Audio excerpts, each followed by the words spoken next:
Marie prie, nous voulons que nous mettions deux fils. Jésus a dit non. Il y a de ceux-là que le Seigneur lui-même a réservé. Vous voyez lesquels sont réservés pour être à la droite et à la gauche de Jésus. À la droite et à sa gauche. Maintenant, il va réserver la place. Ceux qui sont réservés à être à la droite et à la gauche de Jésus, c'est la grâce que le Seigneur Dieu a accordée à l'Église. Amen. Vous voyez, le Seigneur nous a fait grâce. Donc, dans le règne de notre Seigneur Jésus-Christ, l'Église sera à la gauche et à la droite.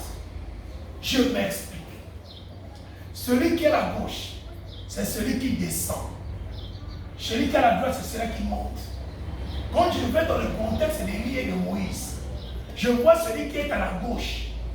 C'est Moïse qui descend dans la tombe. Celui qui est à la droite, c'est Élie qui monte dans les airs.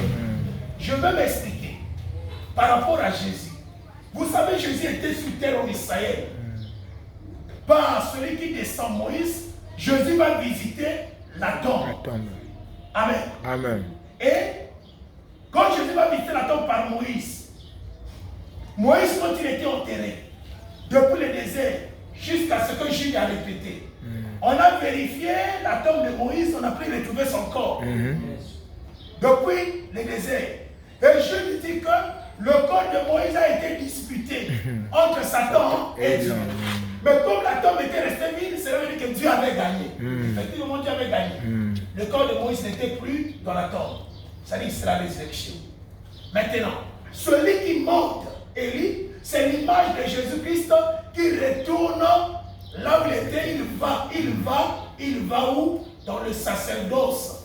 Parce qu'Élie est un sacrificateur. Nous devons savoir qu'Élie est un sacrificateur.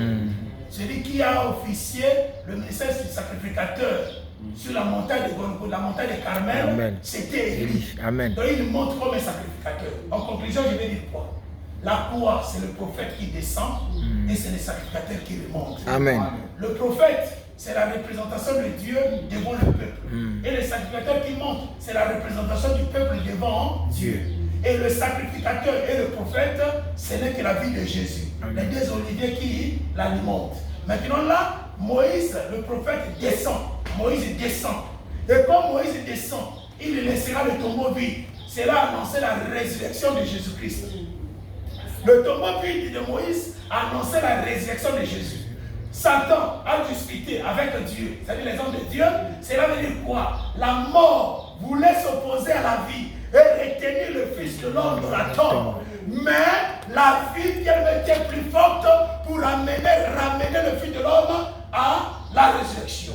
Donc Jésus, par Moïse, il a laissé le tombeau vide. Maintenant, quand il revient à la vie, c'est maintenant le mystère d'Élie. Élie, maintenant, c'est son ascension. Et quand il monte, le manteau tombera en Israël. Amen. Amen. Donc Jésus, pour les nations, il laissera le tombeau vide.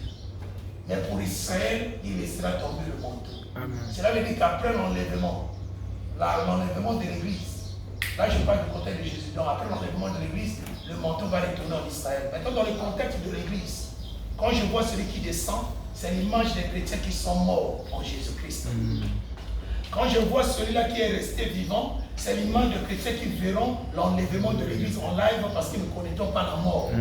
Voilà. Maintenant, quand la trompette sonnera, les chrétiens qui sont morts reviendront à la vie.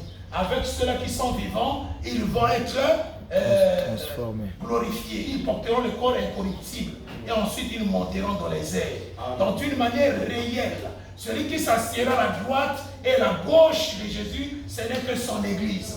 Parce que l'épouse doit être à côté de son mari. À gauche, ce sont ceux-là qui ont connu la mort physique. Et à droite, ce sont ceux-là qui ne connaîtront pas la mort physique. Donc la place d'honneur que la mère de Marie, la mère de Jean-Jacques avait intercédé auprès de Jésus pour accorder à ses fils, Jésus a réservé cette place à son église. Amen. D'où mon colère,